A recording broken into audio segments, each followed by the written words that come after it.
7:42, aquí está un personaje muy conocido y reconocido que no necesita de parte nuestra. Quiero decir, Yolanda y yo, mayor introducción, pues somos colegas. Comienza la entrevista con Jorge Ortiz García, ella. Así es, Jorge, qué gusto tenerte con nosotros y felicitaciones por tu programa en FM Mundo, los viernes a las 9, en el que entrevistas a los candidatos a la presidencia. De tu experiencia con las entrevistas hasta ahora realizadas, ¿cuál es la calidad de candidatos a la presidencia que tiene Ecuador al momento? Hola Yolanda, Carlos, muchas gracias por la invitación y por sus palabras. A ver, yo creo que el promedio de la clase política ecuatoriana es deplorable. Sencillamente no puede ser peor. Y con un agravante, va en declive. Cada elección los candidatos son peores. Y el problema no son solamente los candidatos, es en general el entorno político. Hoy tenemos una Asamblea Nacional que es penosa, es para llorar a lágrima viva. Y en general ese es el nivel de nuestra política. Hay quienes pueden argumentar que ese es el nivel de nuestro electorado, que el pueblo ecuatoriano pues no le da a la política la atención que debería darle y por lo tanto va y vota con irresponsabilidad, a la ligera, llevándose fácilmente por mensajes. Pero sea lo que sea, la política ecuatoriana está en manos de personas absolutamente mediocres, incapaces, de una ignorancia absolutamente asombrosa, ¿no? Es gente que no debería estar en la política, que debería estar en trabajos privados, en mandos medios, en actividades muy ajenas al destino de un país. Y nuestros candidatos presidenciales en promedio son francamente malos. Jorge, se dice que los pueblos tienen los representantes que se merecen, ¿no? ¿No encontraste nada rescatable en alguno o algunos de ellos? No, sí los hay. Hay gente capaz, evidentemente. Hace pocos minutos, Carlos, leía algunas declaraciones que había hecho Guillermo Lasso. Es evidente que Guillermo Lasso se ha preparado, por lo menos en el ámbito económico, ha preparado un programa cuidadoso, meticuloso, detallado, y además aparentemente realizable. No es el único. Gustavo Larrea me parece un hombre capaz. César Montúfar, que creo que está descarriadísimo, perdido, haciendo unas declaraciones muy perjudiciales para él y para el país. Es también un hombre académicamente sólido, bien intencionado. Es decir, no se puede...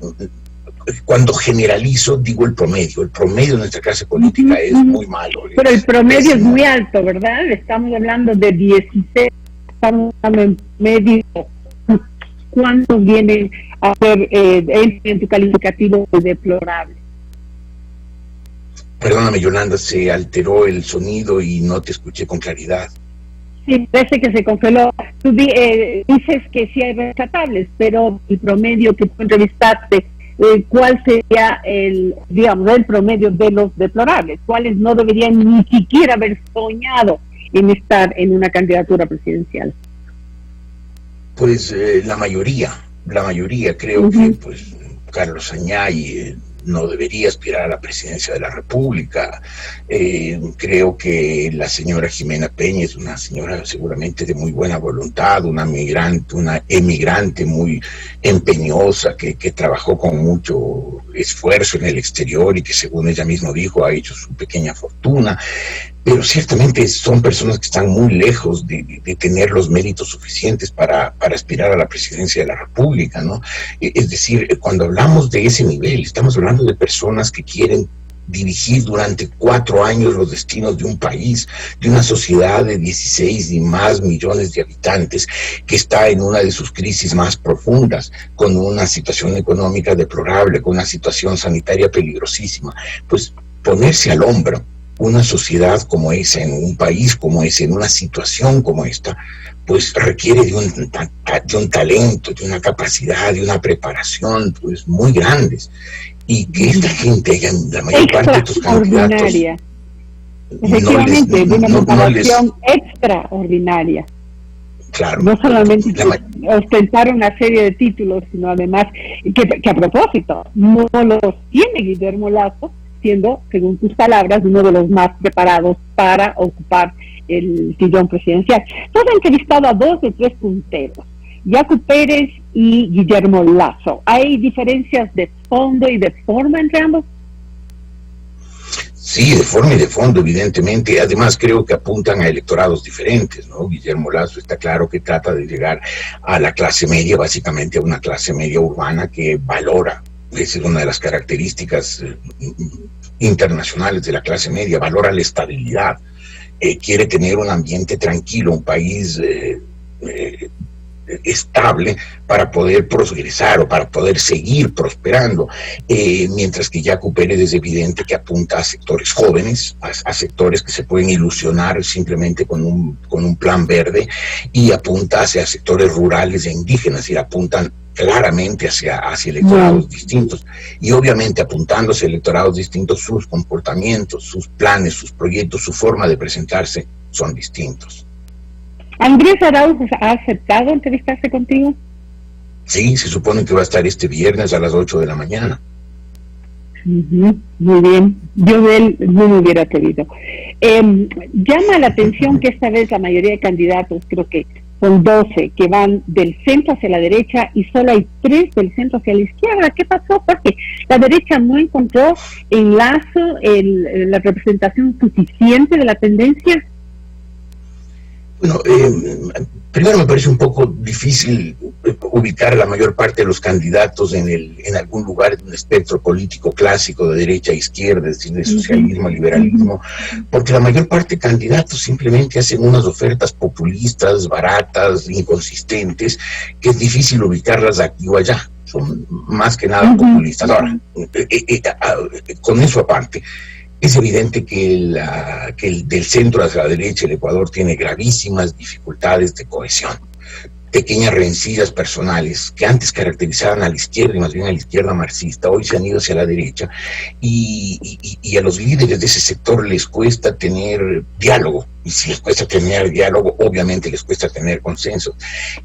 Yo creo más bien es que muchos de los candidatos han preferido presentarse por ese lado porque suponen que el espectro del centro hacia la izquierda está copado por 2 candidatos aparentemente fuertes como son Yacu Pérez y Andrés Arauz. Entonces, muchos candidatos deben haber pensado, si me meto en ese sector, no tengo posibilidades, más bien me paso al otro donde no hay tantos candidatos, o no hay más de un candidato fuerte que pueda absorberme los votos y dejarme sin nada. Más allá de las propuestas y plan de gobierno que debemos conocer de los candidatos, creo que en tus entrevistas tú tratas de ver también el perfil humano, y no solamente humano, sino intelectual, cultural de tus entrevistados, así como saber si han pagado los impuestos, por ejemplo.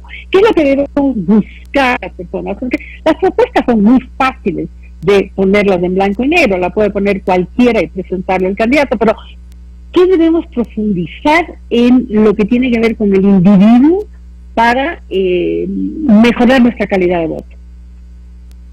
A ver, yo parto de un principio de ser algo muy elemental, muy básico, pero yo creo que una mala persona no puede dirigir el destino de 16 millones de personas. No puede, simplemente no puede.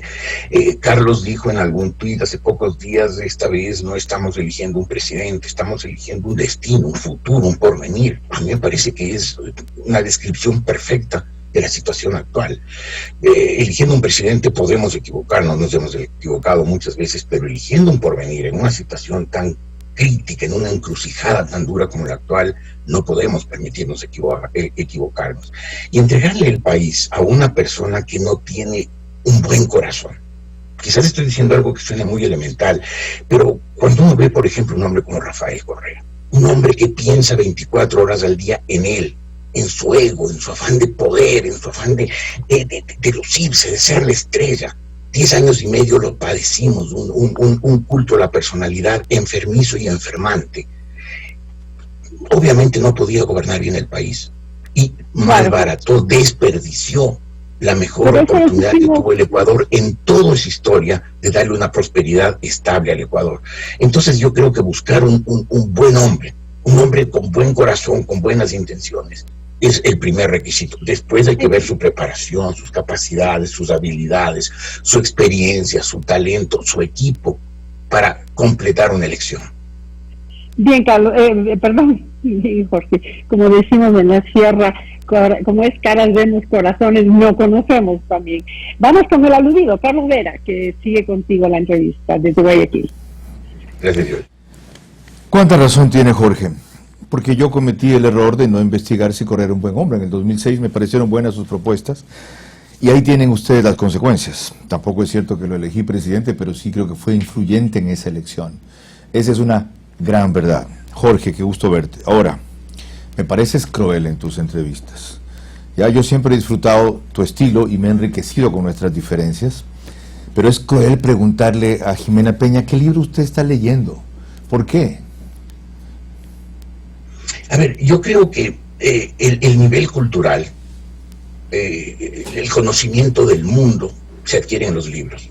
No en las aulas universitarias. En las aulas universitarias se puede adquirir la preparación suficiente para profesionalmente desenvolverse en la vida, pero la cultura depende directamente de los libros. Yo creo que quien lee tiene un nivel cultural superior. Y me parece importante preguntarles. Yo le pregunté a Rafael Correa, a través de una periodista que trabajaba conmigo en el año 2006, qué libro estaba leyendo. Y Rafael Correa dijo, yo leo tanto. Miró hacia el horizonte como buscando en el infinito su biblioteca llena de tomos que le dieron un bagaje intelectual superior y no supo decir qué libro estaba leyendo ni qué libro había leído. Y eso lo vimos en su gobierno. Jorge, esta cita recurrente tuya y mía,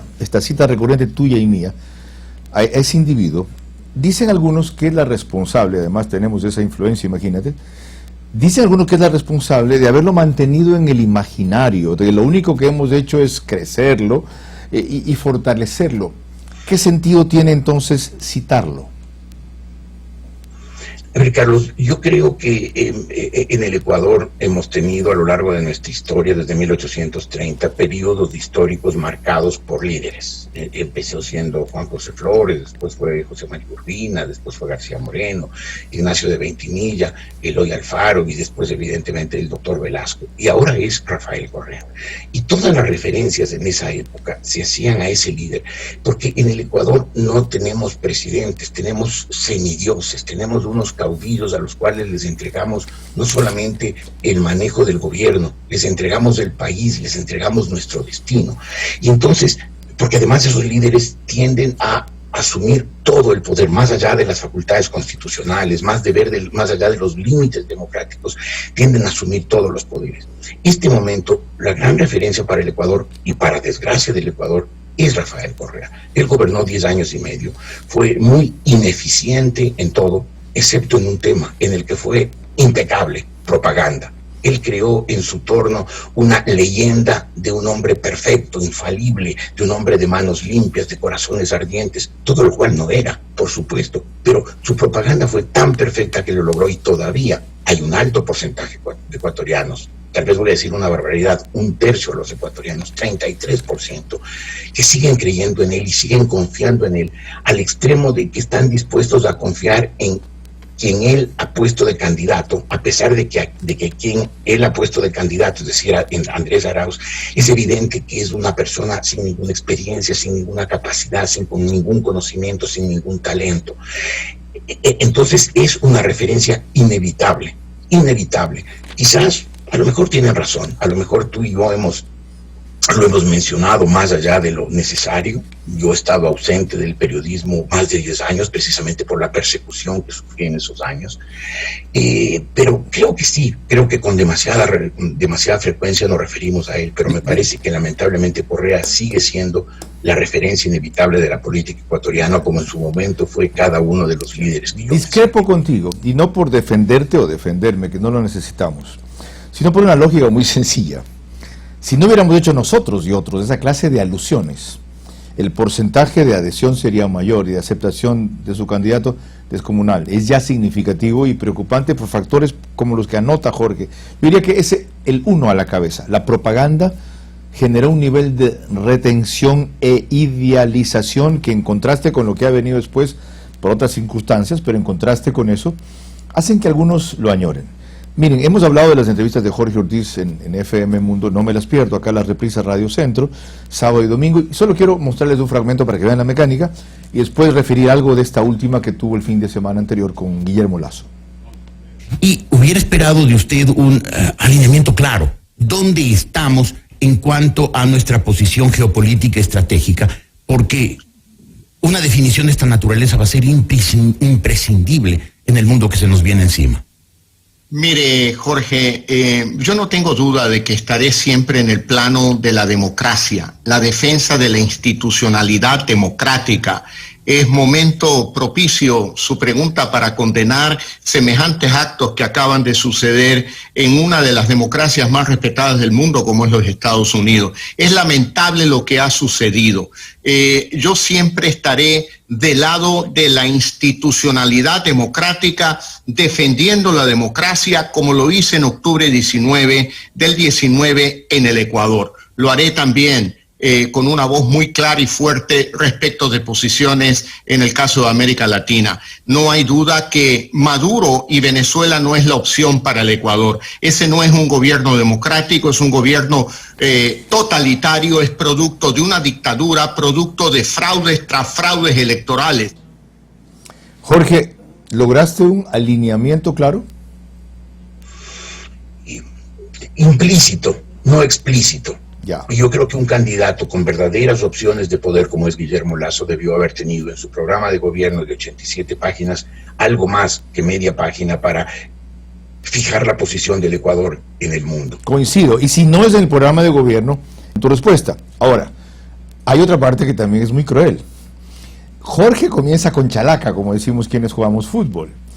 Nada menos que diciéndole, señor Lasso, usted no fue capaz de defender el fraude que dice que le hicieron en el 2017. Muchos se preguntan si será capaz de defender ahora una victoria en el evento de que la tenga. Así, boom, de golpe. ¿Qué te pareció la actitud de él frente a tu aptitud para preguntar? Me parece que Guillermo Lasso contestó con aplomo. Hubo preguntas como esta que tú mencionas, Carlos, que fueron a quemarropa, súbitas. A quemarropa, ¿qué súbitas ni qué ocho cuernos? A quemarropa. A quemarropa. Y creo que contestó con aplomo. Me parece que sus respuestas fueron en general muy consistentes. Me parece que supo mantener la calma y no respondió con alguna actitud altanera innecesaria. Correcto. Lo único que yo le criticaría es su expresión. Por momentos su expresión era dura, era de desagrado. Y eso no le convenía. Creo que la expresión de él, el lenguaje corporal, su rostro, le afectaron, porque creo que él respondió con solidez, con preparación, con capacidad, pero ciertamente no supo mantener una expresión controlada, tranquila. Qué buena acotación, me pasó lo mismo cuando lo tuve en Veraz. Si su lenguaje gestual decía una cosa, contraerá desagrado, mientras su lenguaje verbal decía otra. Jorge, quiero recomendar lo que haces, decir que es único en el Ecuador, para variar, pero sobre todo que es didáctico. Es enormemente útil el perfil, incluso psicológico y cultural e intelectual que hace Jorge de los aspirantes de la presidencia por las razones que él ya ha explicado. Una última cosa. Hay mucha gente de nuestro segmento generacional, ya somos tercera edad, e inclusive no tanto, mayores de 50, 55, que por todas las complicaciones que hay electorales, más el temor de contagio, piensan dos veces en ir a votar o no van a ir a votar.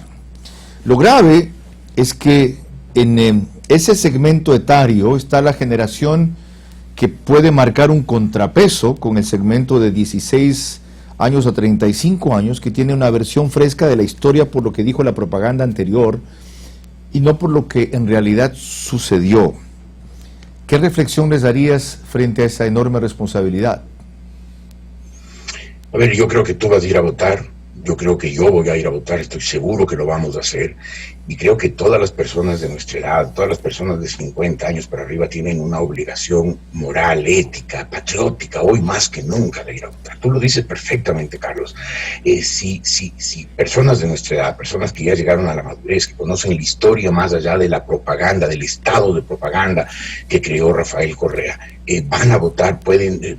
Si vamos todos, vamos a darle a la votación un porcentaje de racionalidad frente a un porcentaje de impulsividad que va a ser el que va a caracterizar la votación menor. Pero creo que hay un elemento adicional. Me parece que haya habido o no haya habido fraude en la elección anterior, en la del año 2017. La sensación de un alto porcentaje de gente es que hubo algo irregular. Y después con este tribunal, con este Consejo Nacional Electoral, con la señora Tamainta al frente, con esto que tú mencionas, de esta autorización absolutamente imperdonable que ya debió haber merecido la renuncia de la presidenta del Consejo como responsable político de esa propaganda que metieron en medio de un debate. Yo creo que hay mucha gente que tiene un cierto escepticismo y dice, si en todo caso nos van a robar las elecciones, Exacto. en todo caso nos van a decir que el señor Arauz ganó.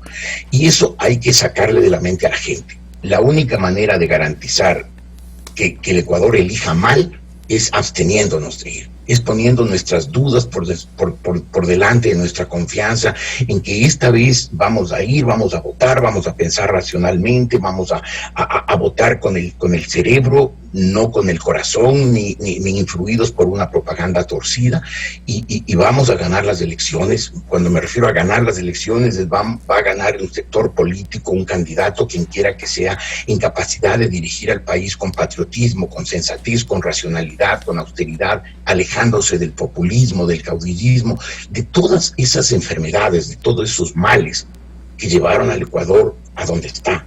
Después del boom del petróleo de los primeros años de este siglo, el Ecuador debería ser un país solvente, debería ser un país ya próspero. Concretamente deberíamos tener, por ejemplo, los recursos para comprar en grandes cantidades vacunas para inmunizar a la población. Pero se gastaron la plata, la derrocharon, se la robaron y encima nos dijeron que eran honrados. Y hay un porcentaje que se creyó un cuento tan infame. Mil gracias por tu orientación y celebro que hayas vuelto al ruedo, aunque sea temporalmente, de verdad. De paso, eso te vivifica, te veo mejor. Dale un gran abrazo, alegría. Muchas gracias, Carlos, un gran abrazo para ti, por supuesto para Yolanda, y así como tú dices que celebras que yo haya vuelto transitoriamente, yo celebro que tú hayas vuelto establemente.